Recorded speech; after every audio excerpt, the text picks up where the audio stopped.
우리는 예수님을 닮아가는 제자들이 되어야 됩니다. 예수님의 성품도 닮아가고 또 예수님의 사역도 우리가 닮아서 그 일을 계속해서 해내는 그러한 제자들이 되어야 됩니다.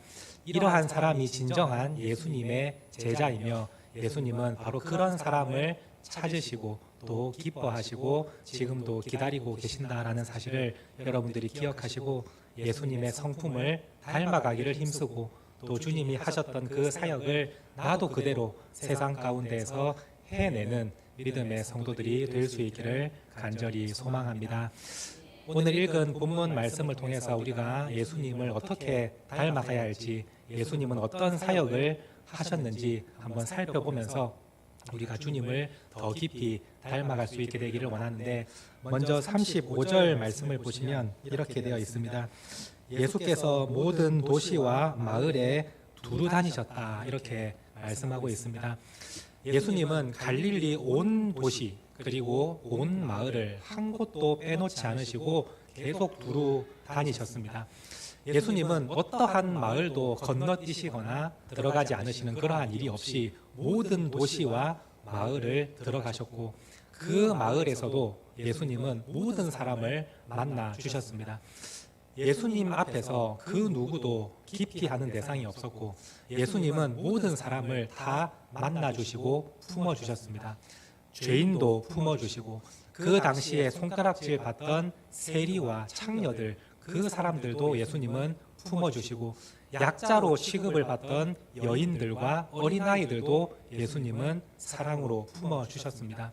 그리고 율법에서 정해져 있는 부정하다고 여겨지는 질병을 가진 사람들도 예수님은 기피하거나 차별하거나 무시하지 않으시고 그 영혼을 사랑하셔서 만나주시고 위로해 주시며 고쳐주셨습니다. 우리가 이 예수님의 사역을 생각해보고 예수님께서 한 영혼도 소중하게 여기시는 그 성품을 오늘 우리도 닮아갈 수 있게 되기를 원합니다. 예수님의 이 마음을 생각하면서 우리도 예수님처럼 두루 다니며 모든 사람을 사랑으로 대하고 그 영혼을 소중하게 생각할 수 있는 성도들이 될 수 있기를 바랍니다. 예수님은 이렇게 두루 다니시면서 차별과 기피하지 않으시고 모든 사람을 만나 주셨는데, 예수님과 반대되는 그러한 모습을 보인 사람도 있습니다. 바로 종교 지도자들입니다. 종교 지도자들은 자신들이 생각했을 때 죄인이라고 여겨지는 사람은 기피합니다. 차별합니다. 무시하고 정죄합니다. 그들의 입장에서 우리에게 보잘것없는 그러한 모습을 보인 사람은 절대로 품어주지 않습니다. 그러한 모습을 보인 사람들이 종교 지도자들, 서기관들, 바리새인들, 그런 사람이었습니다. 그런데 우리가 이 말씀을 생각하면서 오늘 우리는 과연 어느 쪽을 더 닮아가고 있는가, 우리의 모습 속에는 어떠한 모습이 나타나고 있는가를 한번 생각해 볼 수 있기를 원합니다. 여러분들의 마음과 모습이 과연 진짜 예수님을 닮아가고 예수님의 마음을 품고 한 영혼도 소중하게 여기는 성도로 살아가고 있는지, 아니면 종교 지도자들처럼 차별하고 무시하고 뭔가 잘못되어 있으면 정죄하고 기피하는 그러한 성도로 살아가고 있는지 여러분들의 모습을 한번 점검해 볼 수 있기를 원합니다. 종교 지도자들은 하나님께서 세우신 종들이었습니다. 자신의 그 백성을 이 종교 지도자들에게 맡기시며 내 양들을 잘 양육하라고 하나님께서는 그들을 세워주셨는데, 이 종교 지도자들은 오히려 그 양들을 학대하고 괴롭히고 낙심하게 만드는 그러한 행동을 했습니다. 그때 예수님께서 이 종교 지도자들과 서기관들, 바리새인들에게 뭐라고 말씀하십니까? 독사의 자식들아라고 예수님 말씀하시고 화 있을진저 이렇게 말씀하셨습니다. 하나님의 진노가 너희들에게 반드시 있을 것이다. 예수님은 이 말씀을 하셨습니다. 오늘 우리가 겉으로는 사람을 공평하게 대하는 것처럼 보이고 차별 없이 품어주는 것처럼 보이지만 우리의 마음속 깊은 곳에 내가 생각했을 때 약하고 보잘것없고 가난한 사람들은 기피하고 가까이 하는 것을 싫어하고 또 나보다 잘된 사람들을 질투하고 시기하고 미워하고 있다면 오늘 우리는 종교 지도자들과 똑같은 모습으로 살아가고 있는 것입니다. 주님은 우리의 모든 속마음을 감찰하시고 살피시는 하나님이십니다. 여러분들이 오늘 이 예배를 통해서 예수님과 같은 마음을 진정으로 품고 우리에게 종교 지도자들과 같은 그러한 모습이 있었다면 오늘 이 시간 회개하시고 다시는 그 삶을 본받지 않게 되기를 원합니다. 우리가 이 말씀을 흘려듣고 그냥 평소처럼 종교 지도자들의 모습처럼 내가 싫어하는 사람 싫어하고 미워하는 사람 미워하고 겉으로는 좋은 척하지만 속으로는 악한 마음을 품고 이 마음을 품고 살아간다면 하나님의 진짜 진노가 우리에게 임하지 않겠습니까? 오늘 예수님께서 종교 지도자를 어떻게 대하셨고 어떠한 말씀을 하셨는지를 한번 생각해 보면서 우리는 그들과는 다르게 우리의 모습 속에는 진정으로 예수님의 모습이 나타나는 믿음의 성도들이 될 수 있기를 원합니다. 그래야 해서 여러분들을 만나는 사람은 누구든지 예수님을 볼 수 있고 그 예수님의 사랑을 느낄 수 있는 그러한 성도들로 살아갈 때에 주님께서 그 사람을 기뻐하시고 그 사람을 진정으로 예수님의 제자다라고 말씀하실 것입니다. 예수님께서 두루 다니시고 모든 사람을 다 사랑하시고 그리고 그 영혼을 소중하게 생각하신 그 예수님의 마음을 여러분들도 오늘 이 시간 본받게 될 수 있기를 간절히 소망합니다. 또한 예수님은 온 마을을 두루 다니셨다는 것은 열심과 성실로 그 사역을 감당하셨음을 알 수가 있습니다. 오늘 우리에게 맡겨주신 하나님의 사명이 있습니다. 여러분들에게 직분이 있고 또한 여러분들이 올 한 해 하나님 앞에 서약하고 하나님 앞에 우리가 충성하겠다고 사역을 지원하면서 우리가 서약한 것이 있지 않습니까? 그 1년 동안의 사역에 여러분들이 충성할 수 있게 되기를 원합니다. 성실과 열심으로 감당하는 것이 주님을 닮아가는 모습인 것입니다. 우리가 게으르고 나태하고 남이 하겠지, 나는 힘드니까 좀 쉬어야겠다, 이런 마음이 아니라 내가 주님 앞에 할 수 있는 모든 것을 성실과 열심을 다해서 해나가는 그 모습이 주님 앞에서 진정한 예수님을 닮은 제자의 모습이다라는 것을 우리가 발견할 수 있을 것입니다. 남들은 보지 못한 거 여러분들의 눈에 보인다면 그것은 여러분들에게 맡겨주신 또한 하나님의 사명일 줄로 믿습니다. 그 사람을 왜 하지 못하느냐 이렇게 질책하는 것이 아니라 내가 그 일을 감당해낼 때 주님 앞에 우리가 그것이 열심과 성실함 아니겠습니까? 주님은 그 모습을 참으로 기뻐하시고 그 모습이 바로 예수님을 닮아가는 모습이다라는 것을 여러분들이 항상 기억하며 나아갈 수 있게 되기를 소망합니다. 예수님께서 이렇게 온 도시와 마을을 두루 다니시면서 어떠한 사역을 하셨다고 말씀하고 있습니까? 세 가지로 설명합니다. 하나님의 말씀을 가르치고 그리고 천국 복음을 전파하시고 약한 자들을 고치셨다, 이렇게 말씀을 하고 있습니다. 먼저 첫 번째는 하나님의 말씀을 가르쳐 주셨습니다. 구약에 있는 그 성경의 말씀 그리고 율법의 말씀, 그 말씀을 하나님께서 왜 주셨는가, 주님께서 우리에게 어떠한 마음을 가지고 이 성경을 기록하게 하시고 우리에게 전달하시는가, 거기에 대해서 하나님의 마음을 담은 말씀을 예수님은 가르쳐 주셨습니다. 이것은 서기관들이 가르치는 그 말씀과는 완전히 차원이 다른 말씀입니다. 그래서 예수님께서 사람들에게 이런 하나님의 말씀을 가르쳐 주셨을 때 사람들의 반응을 보시면 와, 이 말씀은 진짜 권위 있는 말씀이다, 서기관과 차원이 다른 말씀이다 하며 사람들이 놀랐다라고 성경은 말씀하고 있습니다. 보통 이제 서기관들은 성경 말씀을 쭉 읽어주고 이 말씀대로 살아가야 됩니다, 이거 해야 됩니다, 이거 하지 말아야 됩니다, 이런 식으로 성경을 가르쳤다면 예수님의 말씀은 그 차원을 넘어서서 하나님이 이 말씀을 통해서 우리에게 어떠한 말씀을 전하고자 하시는가, 하나님께서 이 말씀을 기록하신 목적이 무엇인가, 그 말씀을 정확하게 가르쳐 주시니 듣는 사람들 마음에 진정한 감동이 있었던 것입니다. 예를 들어 본다면 예수님께서 여러 가지 말씀을 하셨지만 성경 인물에 대해서도 예수님은 사람들에게 당연히 가르쳐 주셨을 겁니다. 야곱의 이야기를 한번 예를 든다면 서기관들의 입장에서 야곱의 이야기를 사람들에게 설명할 때에 야곱은 이삭의 아들로서 에서와 쌍둥이로 태어났고 이 야곱을 하나님께서 복을 주시고 이 12명의 아들을 주셔서 그 12명이 12지파가 되고 이스라엘이 시작이 되었다, 이런 식으로 아마 설명을 했을 것입니다. 그런데 예수님의 말씀은 그 차원을 넘어서서 야곱을 통해서 진짜 우리에게 하시고자 하는 말씀이 무엇인가를 정확하게 가르쳐 주시는 것입니다. 우리가 지난주에 수요 사경회 때 이 야곱에 대한 이야기를 함께 나누었었는데, 성경에서 야곱을 통해서 하나님이 진짜 하시고자 하는 말씀이 무엇이었습니까? 첫 번째는 자격 없는 사람을 하나님께서 선택하여 주셨다라는 겁니다. 야곱이 하나님께 사랑을 받고 선택받을 만한 그런 자격이 있었습니까? 전혀 그렇지 않습니다. 그는 태어날 때부터 죄인이었고, 그 아버지 이삭도 야곱보다 에서를 더 사랑했지 않습니까? 그는 이기적이고 자기가 원하는 것은 무조건 가져야 되는 그러한 모습의 사람이었습니다. 어찌 그 사람이 하나님께 사랑을 받을 수 있으며 선택받을 자격이 있습니까? 자기 아버지도 야곱보다 에서를 더 사랑하는데, 그런데 하나님은 그 자격 없는 야곱을 선택해 주셨다라는 겁니다. 그리고 끝까지 사랑해 주십니다. 이 야곱이 하나님을 인격적으로 만났음에도 불구하고 하나님의 말씀을 떠날 때도 많고, 자기의 이익을 위해서 말씀을 저버릴 때도 있었습니다. 죄를 지을 때도 있습니다.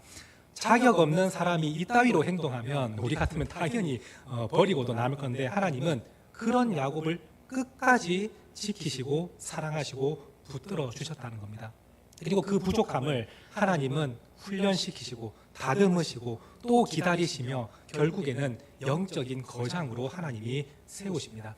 이 야곱의 말년에 그 성경의 말씀을 읽어보면 참으로 은혜가 됩니다. 참 보잘것없었던 그 야곱이 이렇게 말 한마디 한마디에 은혜가 있는 그 말을 할 수 있었던 것은 하나님께서 참으로 대단하시구나, 하나님께서 이러한 사람도 이렇게 위대한 사람으로 세우시는구나라는 것을 우리는 느낄 수가 있습니다. 예수님은 이러한 가르침을 사람들에게 전해주신 것입니다. 그냥 야곱의 이야기만 하신 것이 아니라 그 야곱을 통해서 하나님은 자격 없는 자를 선택하시고 끝까지 지키시며 그가 위기에 있을 때 건져주시고 결국에는 믿음의 사람으로 세우시는 하나님. 이 이야기를 들었을 때에 그 당시에 예수님 주위에 있던 수많은 제자들에게 얼마나 은혜가 되었을지를 생각해 보십시오. 나는 세리이고 나는 창녀이고 나는 죄인이고 하나님의 율법도 알지도 못하고 지키지도 못하는 그런 사람들이 주위에 있었는데, 하나님은 그런 사람을 선택하시고 사랑하시고 끝까지 놓치지 않고 붙드시며 그 사람을 결국에는 다듬으셔서 영적으로 믿음의 사람으로 세우시는 하나님이시다라는 말씀을 전해 주었을 때에 그 사람들의 마음에 진정한 소망이 생기고, 하나님은 아직도 나를 포기하지 않으셨구나, 나를 붙들고 계시는구나 라는 믿음을 가지고 주님 앞에 나오지 않았겠습니까? 그랬던 사람들이 예수님의 십자가를 지실 때 끝까지 따라오며 눈물을 흘리는 그 사람들의 모습을 볼 때 예수님의 말씀에 얼마나 능력이 있었고 은혜가 있었는지를 우리는 생각해 볼 수가 있습니다. 예수님은 이와 같이 말씀을 풀어서 가르쳐 주십니다. 오늘 우리가 예수님을 닮아간다면 바로 이 사역을 세상 가운데에서 감당하는 것입니다. 여러분들이 주님의 말씀을 읽고 그 말씀의 은혜를 받고 그 말씀을 세상 가운데 가르치는 것, 그것이 제자의 역할인 겁니다. 그런데 문제는 우리가 말씀을 읽어도 이해를 하지 못하고 서기관과 바리새인들처럼 그냥 성경 말씀 그대로만 가지고 나도 은혜 받지 못한 말씀을 어떻게 세상 가운데 전할 수 있겠습니까? 그렇게 해서는 예수님의 참된 제자가 될 수 없는 것입니다. 여러분들이 말씀을 읽고 또 그 말씀을 배우는 데 열심을 가지고 그 말씀의 은혜를 누리면서 세상 가운데 전할 때 그때의 말씀의 능력이 나타나게 되는 것입니다. 여러분들의 삶에 이와 같은 사역이 임할 수 있게 되기를 원합니다. 제가 바라는 것은 여러분들이 말씀을 배우는 일에 진정한 열심이 있기를 원합니다. 수요 사경에 오신 분들이 말씀을 듣고 또 수요 사경에 못 오시는 분들은 주일에 만났을 때에 수요 사경에 나온 사람들을 찾아가서 이번에 어떤 말씀을 배웠느냐 이렇게 묻기도 하고, 이래서 서로 열심히 있는 그런 교회가 되었으면 좋겠습니다. 그러면 수요 사경에 오신 분들도 듣는 마음이 달라지겠죠. 내가 여기서 딴 생각하고 헛되이 보내다가 누군가가 나한테 물어봤는데 생각나는 게 하나도 없다 이렇게 말하면 너무 부끄럽잖아요. 그러면 열심히 들을 것이고 또 그 들은 것을 성도들과 함께 가르칠 때에 그것이 진짜 온전히 내 말씀으로 내 것으로 바뀌게 될 것이고 거기서 오는 은혜가 또 너무나 클 것입니다. 그때에 우리는 세상 가운데 나가서 이 말씀을 자신 있게 전할 수 있지 않겠습니까? 여러분들이 서로 열심을 내고 말씀을 모르는 것이 있으면 물어보고, 또한 내가 들은 말씀을 가정에서도 가르쳐주고, 오지 못한 사람들을, 성도들에게 또한 내가 들은 말씀을 다시 한번 자세하게 설명해 줄 수 있는 그러한 말씀의 열심이 우리 교회 가운데에 있기를 원합니다. 그래야 해서 가르치는 이 사역이 오늘 여러분들의 진정한 사역으로 받아들여져서 세상 가운데 하나님의 말씀을 은혜롭게 전할 수 있는 믿음의 성도들이 될 수 있기를 간절히 소망합니다. 두 번째는 예수님께서 천국 복음을 전파하셨다, 이렇게 말씀하고 있습니다.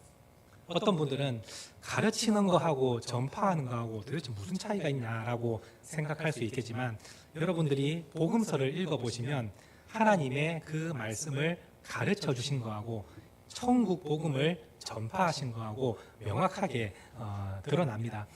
성경을 읽으실 때 천국은 마치 뭐뭐와 같으니라는 그런 성경 말씀을 여러분들이 읽어본 적이 있으실 것입니다. 그것이 천국 복음에 관한 말씀입니다. 예를 들면 천국은 마치 밭에 감추인 보화와 같으니, 이거는 구약의 말씀을 풀어서 가르쳐 주시는 것이 아니라 하나님 나라를 지금 설명해 주고 계시는 겁니다. 하나님 나라는 무엇과 같다고 말씀합니까? 밭에 감추인 보화와 같다.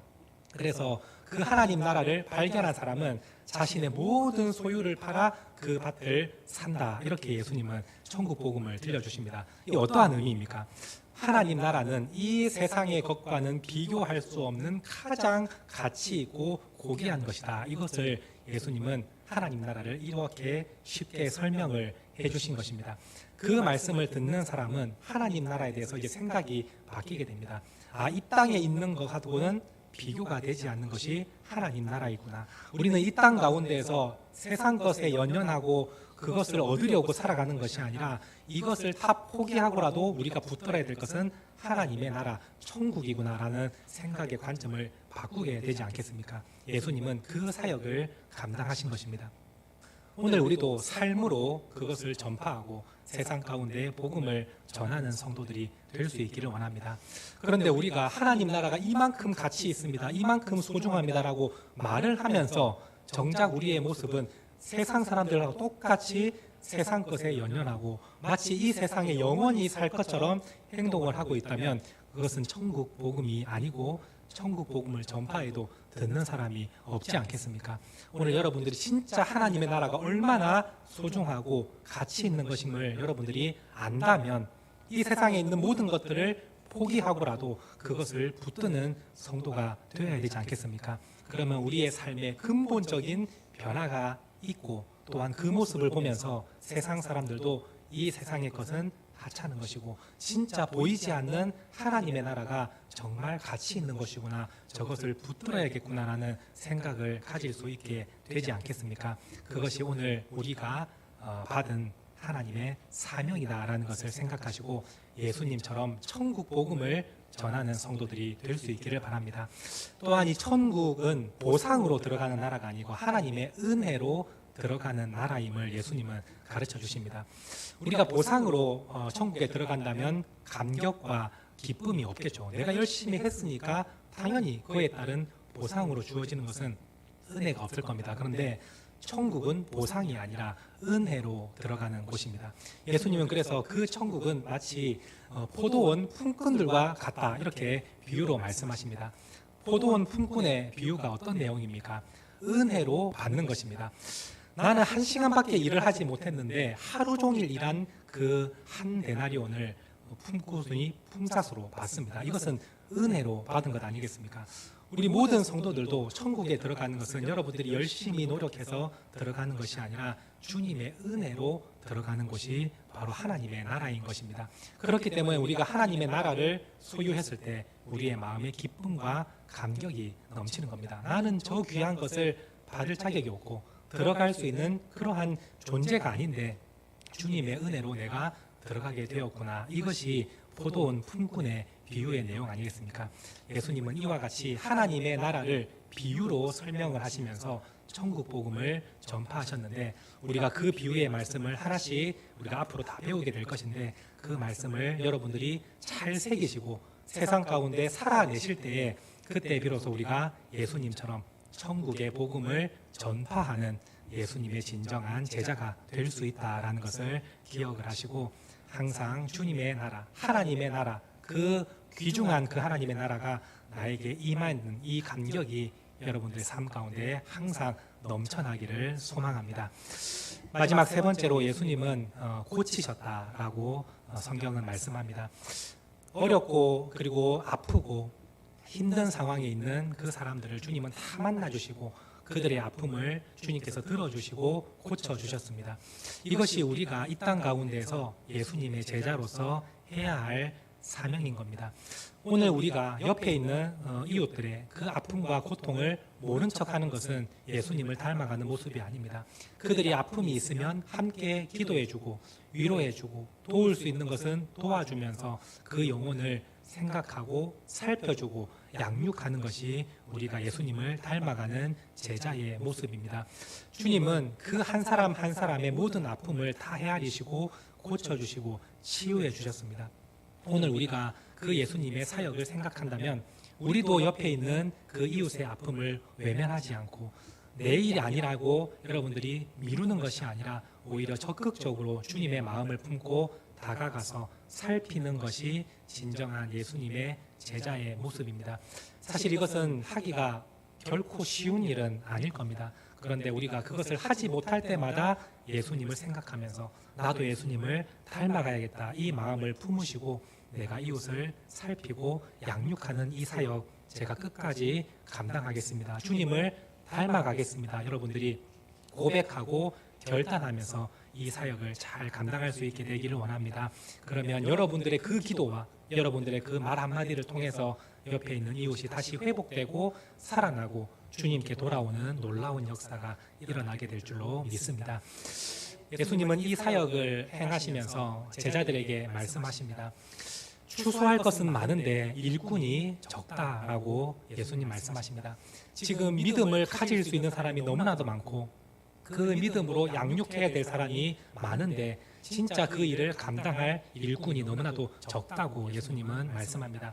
그러면서 예수님은 하나님께 기도해라 라고 가르쳐 주십니다. 일꾼을 보내달라고 기도해라 이렇게 예수님은 말씀하시는데 우리가 이 하나님께 일꾼을 보내주십시오 기도할 때 그 마음에는 중요한 세 가지의 관점이 여러분들이 반드시 있어야 됩니다. 첫 번째는 하나님께 일꾼을 보내주십시오라고 기도하는 마음에 내가 먼저 주님의 일꾼이 되겠습니다라는 마음이 있어야 됩니다. 나는 일꾼 안 되고 싶습니다. 주님 보내주십시오. 이거는 기도가 맞지 않은 겁니다. 예수님이 원하시는 마음이 아닌 겁니다. 그래서 예수님도 이 말씀을 하실 때 옆에 있는 제자들을 12명 세우시고 70명을 세우시는 그 모습을 볼 때 먼저 내가 하나님께 기도할 때 먼저 주님 제가 먼저 주님의 그 일꾼이 되겠습니다라는 마음이 있으셔야 된다는 겁니다. 두 번째는 주님 저를 통해서 일꾼들이 세워지기를 원합니다라는 기도가 있어야 됩니다. 내가 말씀을 가르치고 천국 복음을 전파하고 그 사람을 위로하고 또한 기도해 주면서 그 모습을 통해서 누군가가 다시 한번 하나님의 일꾼으로 성장하는 이러한 일들이 일어날 수 있도록 주님 도와주십시오. 제가 일꾼을 세우는 일에 쓰임 받기를 원합니다. 이 마음이 있으셔야 되고 마지막 세 번째로 주님께서 진짜 우리를 위해서 준비된 자를 보내주십시오라는 이러한 기도 이 세 가지가 여러분들의 마음에 반드시 있어야 됩니다.